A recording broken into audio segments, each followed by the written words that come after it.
From photography to art to design, Jeanette Korab's artistic talent started at a very young age. Now she's one of the most recognizable photographers in the world. Meet this Dallas artist next on Prime.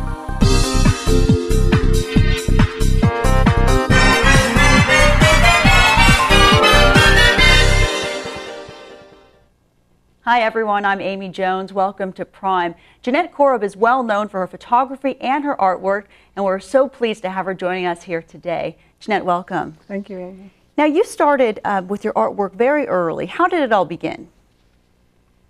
I always enjoyed painting and drawing, and since we lived in the country, I spent many hours and evenings and wee hours in the morning painting, and that was my passion.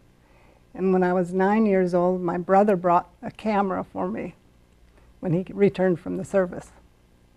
And at that point, I started taking pictures. So throughout a very young age, I was taking pictures, drawing, and photographing. Have the pictures changed the way you approach things? Using the camera more than you used to, or?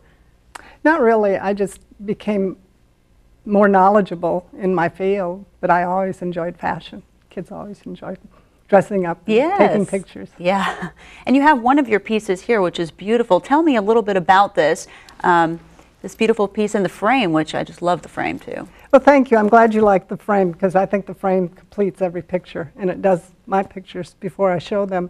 I was inspired, of course, from France. You can see the Eiffel Tower, which I painted in front of the Eiffel Tower in Paris. And then from that, I also photographed the shoe and walked down the Champs-Élysées. After the Louvre, we took a stroll. And that's where the back part, you can see the street scene minimally, but you can it's recognizable.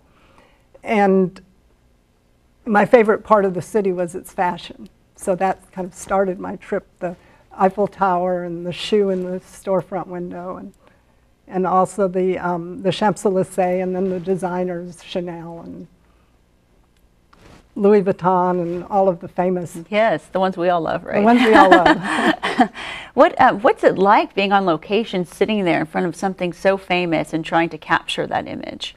Well, it was challenging because it happened to be a school holiday or a national holiday, and everybody was in the park. So besides the challenge of painting in 50, 60 degree weather, because it was a little brisk, we had a lot of people stop and ask us questions, and the children stopped and pointed and, you know, oh, I like that, or oh, I don't like that. And it was fun. It was a real treat to be able to do something in that area, and a great memory. You may have inspired some of the kids if they saw that to think, you know, someone who likes to paint, maybe that, you know, one of those kids thought, well, maybe that's something I could do when I grow up. Oh, they did. They talked about painting, and they liked, and I'd ask them what they liked to paint with, or, you know, if they drew, and it was a nice, all children love art. I know. I have a 2-year-old, and he loves painting. Yeah. Everywhere, right? Not just on the paper. You also have your own clothing, right? Does that you design? I did design an accessory line that was at the Apparel Mart in Dallas during a period of time. And what did you like about that? Well, it was very fashion oriented. I had traveled to Hong Kong, and I brought back furs, accessories, and, you know, little mink-tails and mink-tail shawls, and had some hand knit and hand woven pieces that went along with that in a very high styled fashion. What age did you have your first show, since you started in this field early on? My first show was, and I found the newspaper article because I'd forgotten, it was at 17 at the airport back home. Wow, what was that like, being a 17-year-old and being able to accomplish that? That's pretty young to have a show. Well, I didn't realize at the time probably what I may have had. And my love was fashion, so I went on to study design. What about travel? How much has that played a role in your career? I like destinations, and now my pieces are influenced by destination. Do you actually go somewhere because you want to capture something there, or how does it influence? Well, Carnival in Venice was a definite destination because I went in Venice during Carnival time. And all of the people were dressed in their their elaborate costumes and all over the city, so it was like just walking around. It was your set. You didn't have to have a makeup artist, you didn't have to have a stylist. All you needed to do was what you knew how to do and loved doing. And when you returned to Dallas from Switzerland, something significant happened. Is that right? I'm not sure which you're referring to. There are a lot of significant things. Well, I was offered a position as a photographer in England, which I ended up turning down, and I opened my own professional studio, photography studio. Oh, and why did you decide to do that? Well, I probably fell in love and wanted to get married and have that in my life also. That's not a, that's a good thing. You know, I mean, isn't that why women usually move or stay or? Right, yeah, well, you know, it's good to have everything in your life that fulfills you, including, you know, married and everything like that. Yeah, and I had my studio and I worked with the agencies, the modeling agencies and fashion advertising, so I had it all. What about some other exciting assignments that you've gone on, or fun things that you've been able to do to go and try to capture? Well, I've met a lot of very interesting people. One shoot that I remember the most, which was kind of exciting, was when I flew to, Bob Hopkins was asked me to fly to California, to Hollywood, to photograph Ruta Lee for the cover of his magazine, Philanthropy in Texas. Oh, wow. And it was in the Rita Hayworth mansion, which she now owns. And it was the typical and true Hollywood experience you could ever imagine. We had a great time. What sticks out in your mind from that experience? Oh, the beauty and the glamour and the over the top and the, you know, the home and the history of, you know, Hollywood. Mm-hmm. Had you been to Hollywood before, or were you taking it all in during this? Well, I had been to Hollywood before, but not in this manner.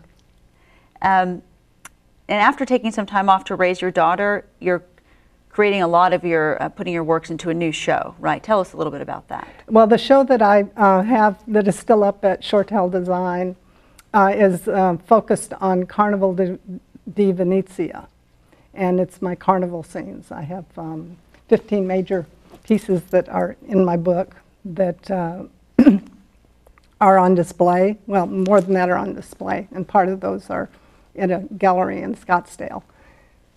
What was your inspiration for those pieces? Traveling to Venice during Carnival. And when you go somewhere like that, are you just taking in everything, or are you deciding right then, okay, this moment is something I'm going to paint, or I'm going to take a photograph, or how does that work when you're putting together, because there's so many beautiful pieces that make up this collection? I captured many more pieces than I ended up using in my artwork, thousands of pictures. And from those, there's always different things that you look for, the angle and the composition and the lighting and everything that I would normally do in the studio. That's how I picked my pictures, was looking for that particular lighting. And they weren't just snapshots, because I was photographing them as if I was photographing fashion for advertising. Is it difficult to decide which, I mean, if you had thousands, to take that list and whittle it down to what you're going to work with? Oh, it's fun. I enjoy it. Mm-hmm.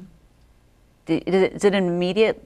Do you say, okay, that's it, I know that's the one? Or, you know, even when I was working with professional models, I might maybe shoot 200-300 pictures, and there'd be one that really stood out. So I have the eye to catch that.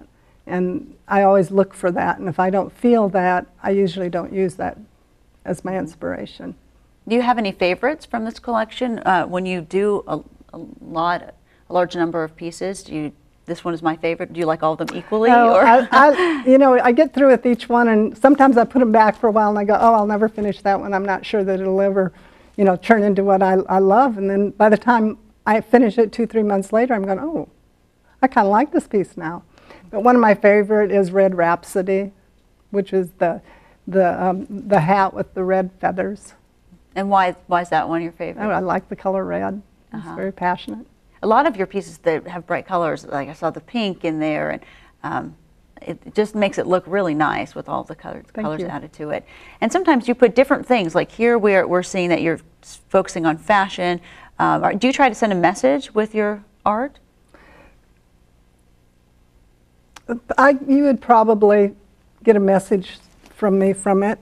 This one speaks France, of course, Paris, fashion, you know, walking the Champs-Élysées, which is such a famous street in the world, and the element of surprise and color, you know, colors that may not normally be in, you know, the trees or the sky or even in the street. What do you hope that people take away from an experience of seeing a piece that you have completed? I like it to be a feel-good piece. Make them feel happy and, you know, kind of light. Bring some joy. And how do you feel when you're done? And how long does it take you to do a piece like this? And how does that feel for you when you've completed it? Well, the process on this actually started when I went to France. So to complete it, I went to France in April. Or was it May? So this piece, 2 months. This one took me 2 months. Some pieces I won't work on for several months. You know, I'm working on different concepts. Okay. The ones from Versailles, I've got a concept going there with chandeliers, and then Giverny, the irises were in bloom, so I'm working on iris pieces of art. Do you plan to or hope to have a show in the Dallas area soon? There will be a show in September at Milan Gallery, and also in I'll have work still in Shortell Design.